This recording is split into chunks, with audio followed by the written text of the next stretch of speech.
Salah satunya Abu Hurairah radhiyallahu anhu. Yang ketiga, sahabat yang mulia ini justru malah dalam riwayat hadis beliau justru lebih banyak dikenal nama Abu Hurairah. Padahal sebenarnya itu nama kunyahnya beliau. Nama aslinya Abdurrahman bin Sakhr ad-Dawsi. Abdurrahman bin Sakhr ad-Dawsi punya kunyah namanya Abu Hurairah. Dan itu justru malah lebih banyak yang dikenal oleh orang dibandingkan dengan nama aslinya. Makanya pernah saya sampaikan bahwa kunyah adalah salah satu hal yang disunnahkan. Sebagaimana Umar bin Khattab radhiyallahu anhu ketika meriwayatkan hadis juga, siapa beliau punya kunyahnya? An Abi Hafsin, Umar bin Khattab radhiyallahu anhu. Beliau punya kunyah Abu Hafs. Ya, memakai kunyahnya.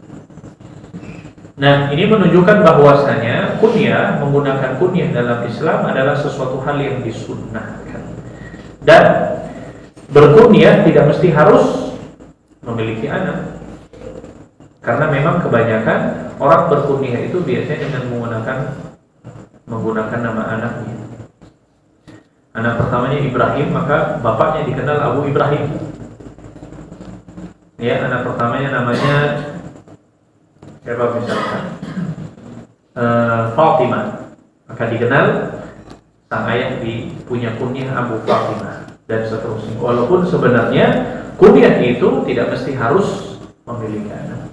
Sebagaimana sahabat yang mulia ini Abu Hurairah radhiyallahu anhu, ya Hurairah bukan nama anak. Ya beliau tidak punya anak, namanya Hurairah. Ya, ada yang menyebutkan Hurairah itu artinya Hira, anak kucing. Ya, maka beliau dikunyahkan, dinisbatkan dengan Abu Hurairah.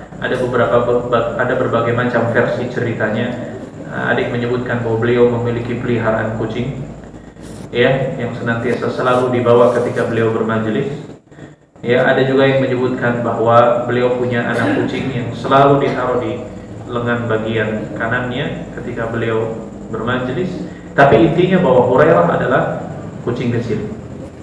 Beliau berkunyah dengan itu Hira, makanya Hurairah. Sama seperti sahabat yang tadi disebutkan Umar bin Khattab radhiyallahu anhu. Beliau punya kunyah Abu Hafs. Bukan diambil dari anak beliau, walaupun beliau punya anak namanya Hafsah. Tapi bukan Hafs itu artinya anak singa.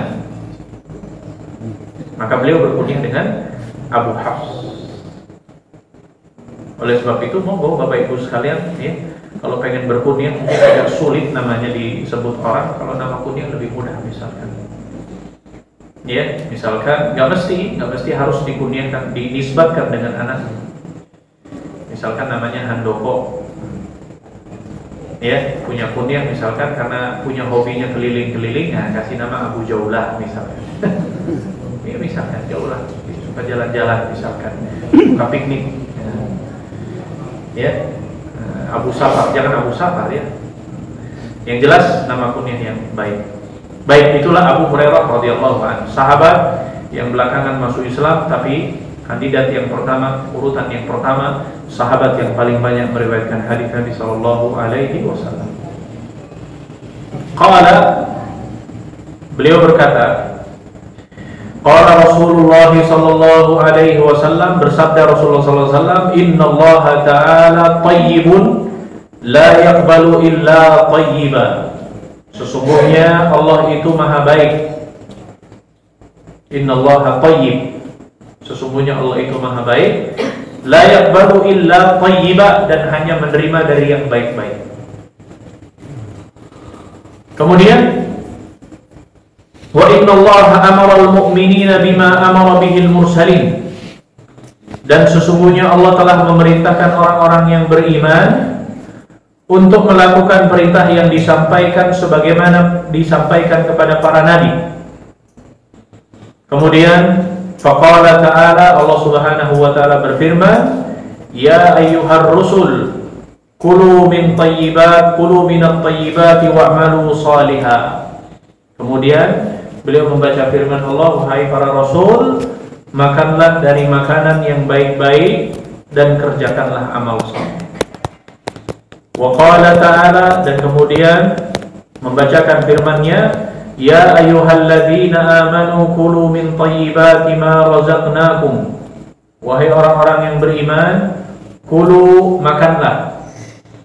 Ya, makanlah dari makanan yang baik-baik dan yang telah kami anugerahkan kepada kalian. Kemudian dilanjutkan, thumma dzakara rajula, kemudian menyebutkan seseorang, yutilus safara, yang kemudian telah melakukan perjalanan yang panjang, ash'atha akbara, kata Nabi SAW, kemudian tubuhnya diliputi dengan debu, lagi kusut, ya, perjalanan jauh, ya, tubuhnya diliputi dengan debu dan kusut.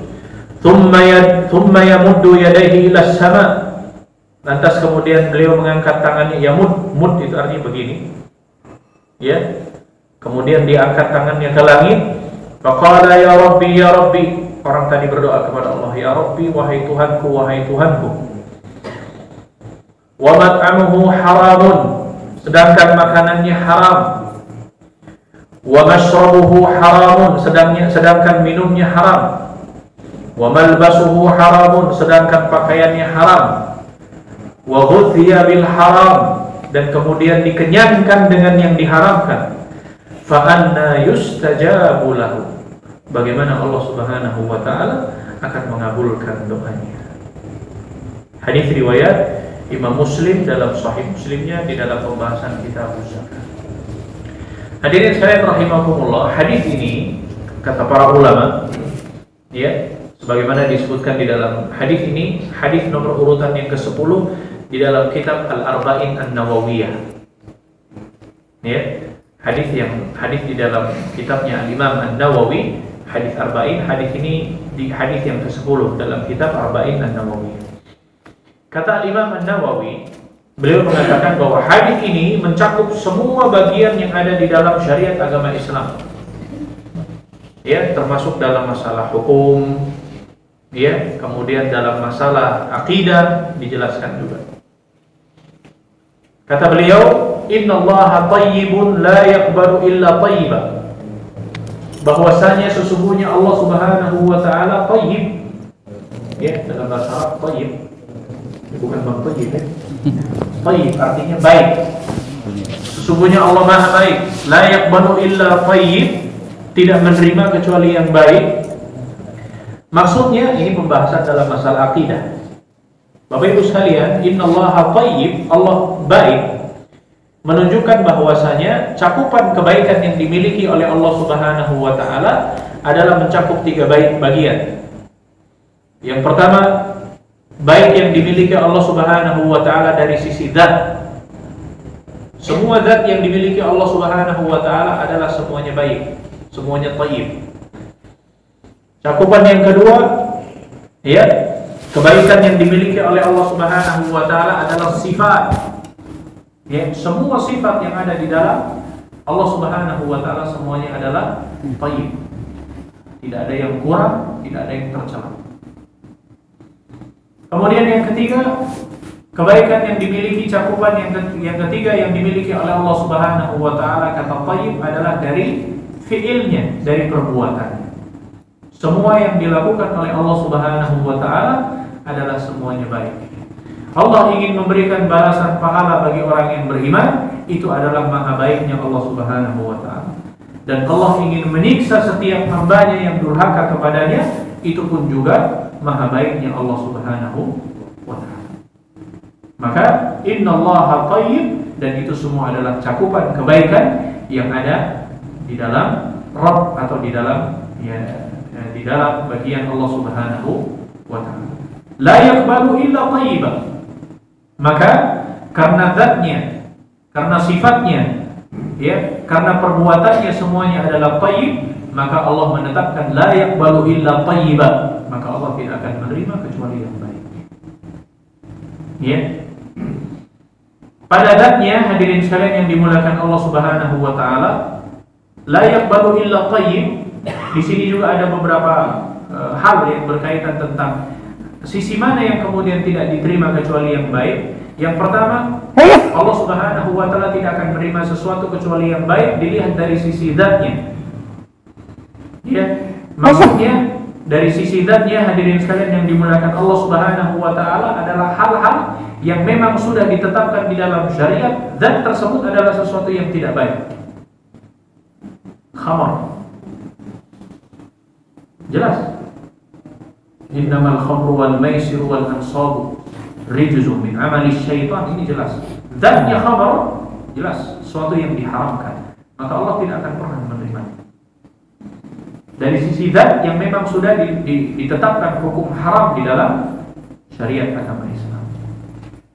Sisi yang kedua, ya, la yaqbalu illa thayyib, Allah tidak akan menerima kecuali yang baik. Sisi yang kedua, selain daripada zatnya, adalah cara mendapatkannya atau cara memperolehnya. Ya, dengan cara riba, ya, dengan cara mencuri, ya, dengan cara menipu dan lain segala macam. Ya, ini juga diantara sesuatu yang tidak akan diterima oleh Allah Subhanahu wa taala. Biarpun zatnya baik, tapi cara mendapatkan dengan cara yang tidak baik, maka la yaqbalu illa thayyiban, maka Allah pun tidak akan menerimanya. Ya, saya jadi ingat pembahasan ini ada di dalam masalah tentang al-haram, al-halal wal haram.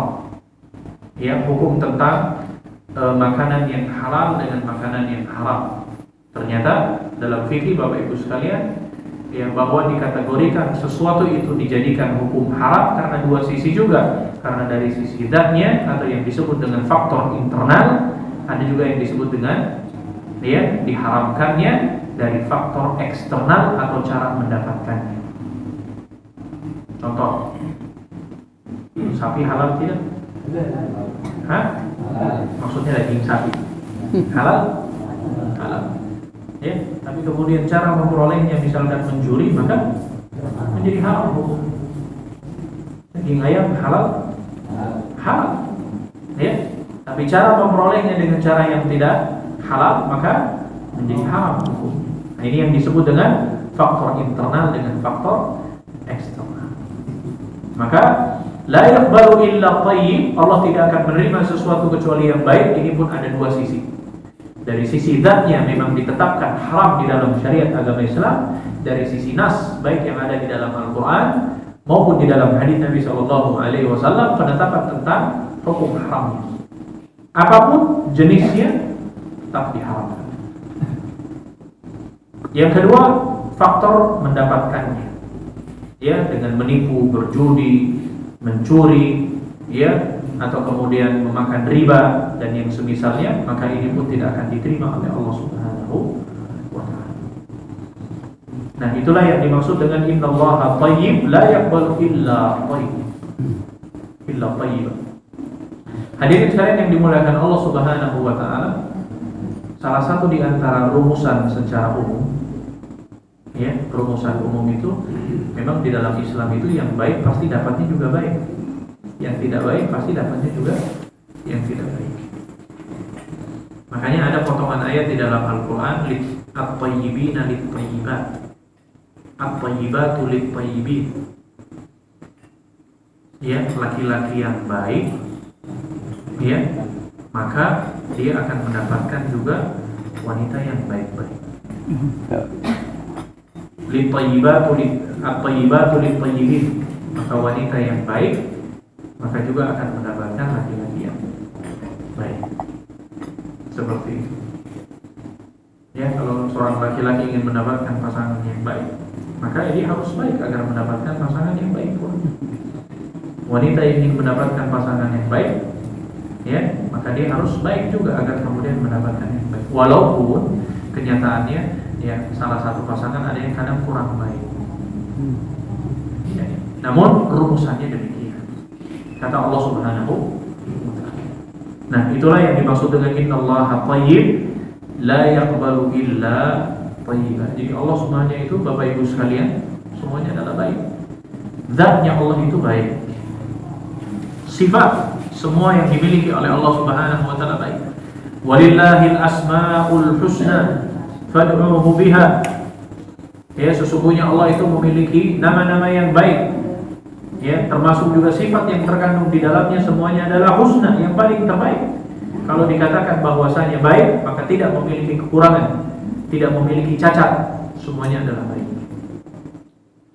Dan kemudian perbuatan Allah Subhanahu wa taala semuanya juga akan baik. Ya, Allah tidak akan pernah menzalimi. Ya, Allah tidak akan pernah memberikan kerugian kepada setiap hambanya. Ya, semua perbuatannya adalah di dalam rangka kemahabaikan Allah Subhanahu wa taala kepada setiap hambanya.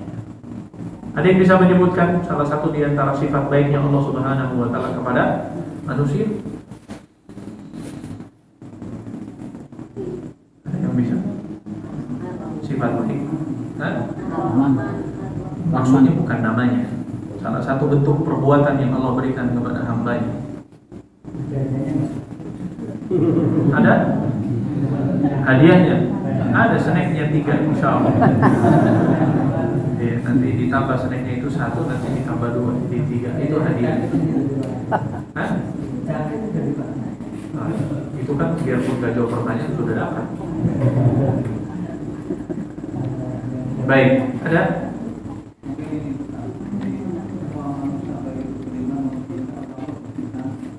Ya, sederhananya saja, orang kafir Allah berikan. Orang jelas yang bukan Islam Allah masih berikan juga kenikmatan. Ya. Orang yang masih meninggalkan kewajiban masih juga masih Allah berikan kenikmatan. Coba lihat kurang baik apa Allah Subhanahu wa taala. Rata. Ya. Itu jelas-jelas kafir, tetangganya bukan muslim juga, ya kan? Tidak juga beriman kepada Allah. Tapi dalam urusan dunia dia ada, masih Allah berikan. Dan bukankah Allah Maha Baik yang beri? Ini salah satu bukti sederhana. Ya, perbuatan yang dilakukan oleh Allah Subhanahu wa taala kepada seluruh manusia. Nah, baru nanti kemudian Allah akan mulai memilih nanti di hari kiamat siapa hamba-hambanya yang beriman, ya, yang punya keutamaan, yang punya kelebihan, yang punya amal saleh, baru kemudian dipisah. Seperti itu. Karena dunia Allah berikan semua. Apa yang kalian inginkan Allah akan beri kok. Allah tidak akan tunda-tunda. Namun beda dengan kemudian konsep seperti ini kalau diterima dengan orang-orang yang beriman. Kalau orang-orang yang beriman itu kalau meminta sesuatu kepada Allah, Allah belum memberikan, maka senantiasa berhusnuzan. Bisa jadi ya, kalau Allah berikan di dunia, jangan-jangan nanti akhirat nggak dapat bagian. Bisa jadi kalau Allah berikan di dunia, jangan-jangan ini yang menyebabkan dirinya melalaikan dirinya kepada Allah. Atau Allah punya cara yang paling baik, mungkin Allah nggak memberikan, tapi Allah memberikan dengan cara yang baik. Begitu cara berpikirnya orang-orang yang beriman. Ya, maka dari itu sekalian, ya, menginginkan sesuatu yang kita inginkan lantas kemudian meminta kepada Allah, ya pasti yang Allah berikan adalah yang terbaik buat setiap hamba-hamba. Baik, kata Nabi SAW melanjutkan hadisnya, Innallaha amaral mu'minina kama amara bihi al-mursalin. Sesungguhnya Allah memerintahkan kaum mukminin untuk melakukan perintah dari apa yang disampaikan kepada para nabi.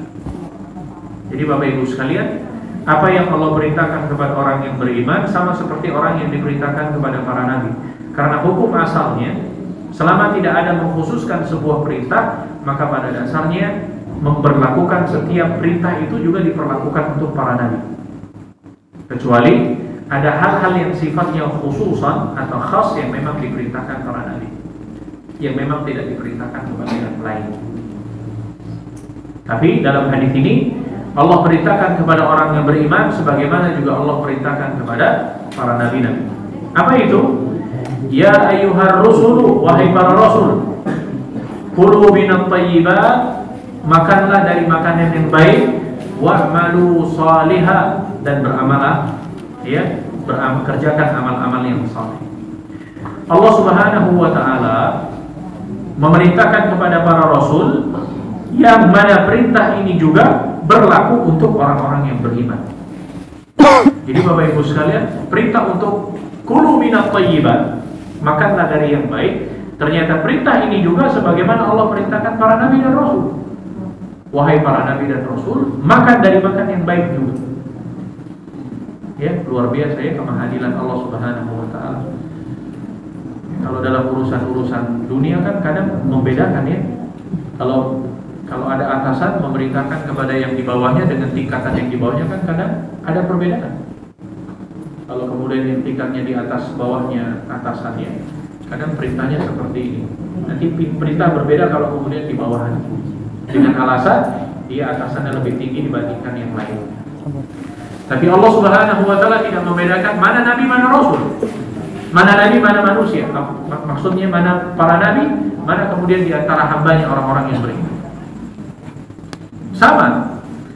Kulu minat thayyibat, sebagaimana Allah perintahkan para nabi, Allah juga perintahkan orang-orang yang beriman makan dari makan yang baik. Ya, agar kemudian mereka makan-makan yang baik.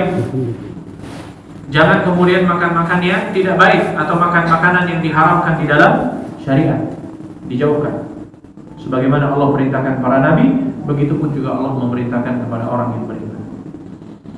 Kemudian Allah Subhanahu wa taala mensifatkan untuk Rasulullah sallallahu alaihi wasallam sebagaimana di dalam surat Al-A'raf ayat yang ke-157. Wa yuhillu lahumut thayyibat wa yuharrimu 'alaihimul khaba'ith. Ini dalil umum. Wa yuhillu lahumut thayyibat, dan Allah Subhanahu wa taala menghalalkan dari segala yang baik. Jadi semua masukkan salah satu di antara syarat halal itu pasti baik. Ya, kalau kemudian ada yang halal tidak baik, ini perlu dikoreksi kembali. Semua yang baik itu pasti halal. Ya, yang tidak memberikan mudaratnya, zatnya, komposisinya, atau kemudian campurannya, semua yang baik pasti halal. Wa yuhillu lahumut thayyibat, bukan hanya dalam masalah-masalah yang kemudian dikonsumsi, walaupun dalam hal ini berbicara tentang kulu minat thayyibat, makan. Tapi dalam hal semuanya, ya, perbuatan yang baik, ya, perbuatan yang bisa dikerjakan di dalam syariat agama Islam yang tidak mengatur unsur la darar wala dirar, tidak memberikan mudarat kepada dirinya atau tidak memberikan mudarat kepada orang lain, pasti perbuatannya dihalalkan.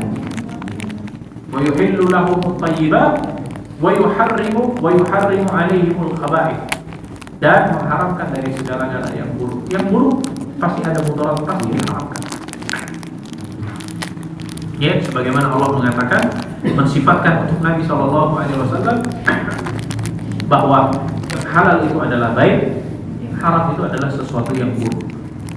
Baik dari hal yang dikonsumsi maupun dari yang dikerjakan. Ya, jadi hadirin sekalian yang dimuliakan Allah Subhanahu wa taala, perintah makan yang baik, perintah mengkonsumsi yang baik bukan hanya diperuntukkan kepada orang-orang yang beriman saja, tapi bahwasanya perintah ini juga telah Allah Subhanahu wa taala perintahkan sejak kepada para nabi dan rasul. Ya, para nabi juga diperintahkan untuk makanlah dengan makan yang baik. Beramalah, dikerjakan amal yang saleh. Kulu min thayyibati ma razaqnahum, makan dari apa yang Allah anugerahkan, Allah rizkikan kepada kalian. Ya, seperti itu. Kemudian hadirin sekalian yang dimuliakan Allah Subhanahu wa taala, dalam hadis tadi Rasulullah sallallahu alaihi wasallam menyebutkan tentang wa kana ar-rajulu yutilu safar. Seseorang yang kemudian jauh berperjalanan, musafir. Dikatakan safar karena memang menempuh perjalanan yang jauh atau perjalanan yang memang melelahkan. Kemudian Nabi SAW menyebutkan ada seseorang yang memakan makanan yang haram. Fala yustajabulah, bagaimana Allah akan mengabulkan doanya. Jadi Nabi SAW menyebutkan ada beberapa dampak akibat disebabkan tidak terkabulnya doanya seseorang. Kalau dalam hadis ini dikatakan wa mat'amuhu haramun, makanannya haram. Maka seorang hamba yang terbiasa mengkonsumsi sesuatu yang diharamkan, maka ini sebab terhalangnya terkabulnya doa. Hati-hati. ya, cross check kembali, check and recheck kembali yang kita konsumsi, yang masuk di dalam tubuh kita. Ya, pastikan bahwa yang masuk ke dalam tubuh kita adalah sesuatu yang halal. Ya. Kemudian apa? Ya, kalau kita lihat di dalam hadis ini, wa yamuddu yadayhi ila sama, dia mengangkat tangannya mengatakan ya Rabb, ya Rabb.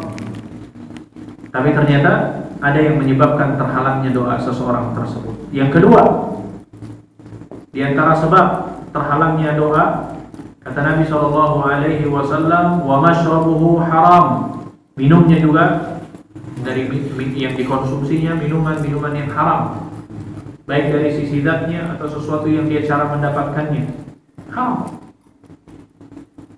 Sebab yang ketiga, wa malbasuhu haram, pakaian yang digunakannya haram. Ya, mungkin pakaiannya bagus, ya, akan tetapi cara mendapatkannya atau mungkin membelinya, ya, membelinya atau pakaiannya baik, tapi mungkin membelinya dengan harta yang tidak barakah atau harta yang diharamkan. Ya, maka pakaian yang dikenakan menjadi pakaian yang haram. Wa ghudhiya bil haram, dikenyangkan dengan sesuatu yang haram, walaupun hampir sama dengan wa mat'amuhu, makannya, ya, tapi dia terbiasa untuk kemudian yang mengenyangkan dirinya adalah sesuatu yang diharamkan. Fa anna yustajabu lah, bagaimana Allah Subhanahu wa taala akan mengabulkan doa. Jadi hadirin sekalian yang dimuliakan Allah Subhanahu wa taala, kita ketahui bersama ya, bahwasanya dari hadis tadi, dari kisah Nabi SAW, jadi seseorang laki-laki ini disifati di dalam hadis tersebut oleh kata para ulama kita, bahwasanya yang pertama, seseorang itu sedang melakukan safar, perjalanan yang panjang. Dan kita ketahui bersama, kata Nabi SAW, ada 3 doa seseorang yang dikabulkan oleh Allah Subhanahu wa taala. Yang pertama, doa orang yang terzalimi. Yang kedua, doa orang yang musafir. Dan yang ketiga, doa para orang tua kepada anaknya.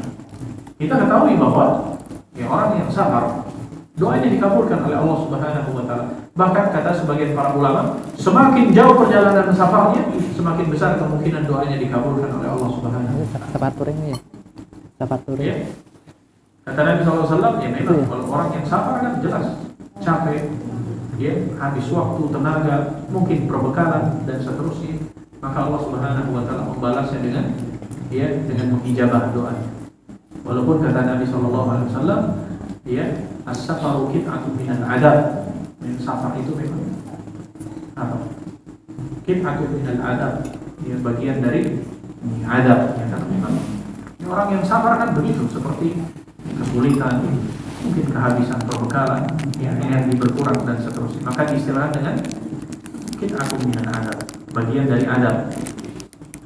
Ya, yang kedua, sifat yang disifati orang tersebut bahwasanya akbaru, dikatakan akbaru, ya, dengan wajah yang kusut dan ya berdebu dan kemudian kusut. Ya. Jadi hadirin sekalian yang dimuliakan Allah Subhanahu wa taala, ya, orang kalau lihat ya, orang yang dalam kondisi seperti ini orang yang lemah, ya, orang yang berperjalanan dengan berpenampilan seperti itu, ya, artinya dalam kondisi-kondisi yang sebenarnya memungkinkan ketika dia berdoa dan memohon kepada Allah Subhanahu wa taala. Ya, jadi mendatangi, ya, bermunajat kepada Allah Subhanahu wa taala dalam kondisi seperti itu. Ya, dan kondisi sifat yang kedua ini kata para ulama kita adalah salah satu di antara ya faktor yang bisa sebab dikabulkannya doa seseorang. Ya, berdoa dengan sungguh-sungguh, dengan merintih, ya, apalagi dengan kondisi seperti itu, maka di antara besar atau kesempatan besar untuk kemudian terkabulnya doa. Ini sifat yang kedua yang digambarkan di dalam hadis tadi. Kemudian yang ketiga, wa yamuddu yadayhi ila sama, lantas kemudian dia angkat tangannya ke langit. Ya, kata Syekh Shalih Al-Munajjid di dalam bukunya Tashihud Doa, di antara adab seseorang berdoa mengangkat tangan. Dan ini juga salah satu faktor terijabahnya doa dengan mengangkat tangan. Ya. Dalam sebuah hadis kata Nabi Shallallahu Alaihi Wasallam, hadis ini hadis qudsi ya. Sesungguhnya Allah itu malu, ya, Allah itu malu kepada setiap hambanya yang menengadahkan tangannya ke langit, lantas kemudian menurunkannya dengan tidak mendapatkan apa-apa. Ini hadis ini menunjukkan bahwa di antara faktor sebab terijabahnya doa dan etika atau adab seseorang dalam berdoa adalah mengangkat kedua tangan. Kemudian yang keempat, keadaan seorang tadi, kata Nabi Shallallahu Alaihi Wasallam, ya, kemudian dia mengatakan ya Rabbi ya Rabb. Nah ini ya, para ulama akidah ini adalah salah satu bentuk tawassul. Ya, seseorang ketika berdoa kepada Allah Subhanahu Wa Taala bertawassul dengan kerububiyahan yang memang dimiliki oleh Allah Subhanahu Wa Taala dengan mengatakan ya Rabb, wahai Tuhan. Ya. Dan itu juga salah satu di antara bentuk diijabahnya doa seseorang. Tawassul, ya, dengan menggunakan, ya, artinya asma, dengan menggunakan nama-nama besarnya atau sifat-sifat Allah Subhanahu Wa Taala atau dengan kerububiyahannya, maka ini juga merupakan di antara sebab faktor terijabahnya doa seseorang. Akan tetapi 4 sifat yang dimiliki seseorang tadi semuanya amblas disebabkan karena faktor yang disebutkan tadi, makan, minumnya, pakaiannya, dikenyangkannya. Ya, dari sifat tadi dikalahkan dengan 4 faktor tadi yang menyebabkan doanya tidak diijabah oleh Allah Subhanahu Wa Taala, atau dengan kata lain menganggapnya jauhnya dari terkabulnya doa tersebut kepada Allah Subhanahu Wa Taala. Ya, sampai-sampai Nabi mengatakan ba'anna yustajabu, atau gimana Allah akan mengabulkan doanya. Berarti apa? Ya, artinya jauh dari apa yang diinginkannya dikabulkan oleh Allah Subhanahu wa Ta'ala. Walaupun sifat yang sudah dimiliki tadi adalah faktor di antara dekatnya atau faktor di antara sebab diijabahnya doa seseorang, tapi karena ada faktor-faktor tadi sehingga menyebabkan doanya tidak dikabulkan oleh Allah Subhanahu wa Ta'ala. Ya, safar. Kemudian apa tadi? Ya, orang yang musafir. Kemudian dalam kondisi yang lemah, ya, kemudian dengan mengangkat kedua tangannya, dengan bertawassul, sudah faktor itu adalah faktor besar untuk diijabahnya doa. Tapi ternyata ada faktor-faktor yang menyebabkan tidak, ya, jauhnya dari dikabulkannya doa tersebut dengan makannya, minumnya, pakaiannya. Maka hadirin sekalian yang dimuliakan Allah Subhanahu Wa Taala, dari hadis tadi maka kita ambil beberapa pelajaran yang sangat penting. Yang pertama, bahwa tersifatinya Allah Subhanahu Wa Ta'ala dengan sifat at-tayyib dari sisi zat, dari sisi perbuatannya, termasuk juga dari sisi semua sifatnya. Semuanya Allah Subhanahu Wa Ta'ala adalah tayyib. Baik. Kemudian yang kedua, pelajaran yang kita bisa ambil di dalam hadis tadi, bahwasanya Maha Suci Allah Subhanahu Wa Ta'ala dari segala bentuk kekurangan. Ya, Allah itu tidak memiliki kekurangan.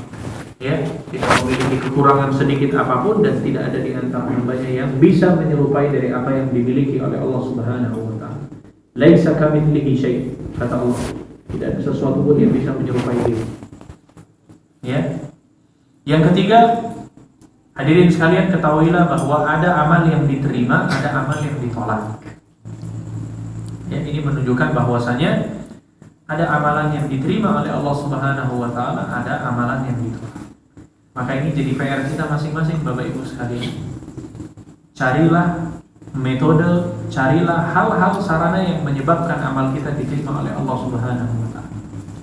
Dan mulai kemudian cari faktor sebab yang menyebabkan amal kita tidak diterima oleh Allah Subhanahu Wa Ta'ala. Ini menjadi PR penting ini. Sehingga apa? Jangan sampai kemudian seseorang ketika beramal itu hanya dia lakukan sekedar hanya untuk kemudian menyelesaikan sebuah perintah saja. Kalau itu merupakan sebuah kewajiban, bukan hanya sekedar menggugurkan kewajiban.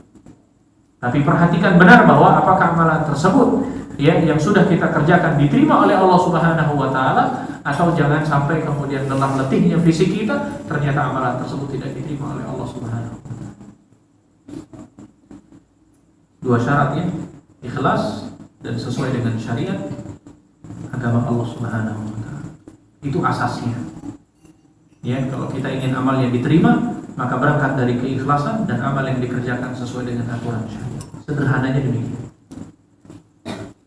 Pelajaran yang selanjutnya hadirin sekalian yang dimuliakan Allah Subhanahu wa taala, bahwasanya Allah perintahkan hamba yang beriman dengan perintahnya kepada para nabi dan rasul sama untuk mengkonsumsi makanan yang halal dan sama-sama untuk mengerjakan amal saleh.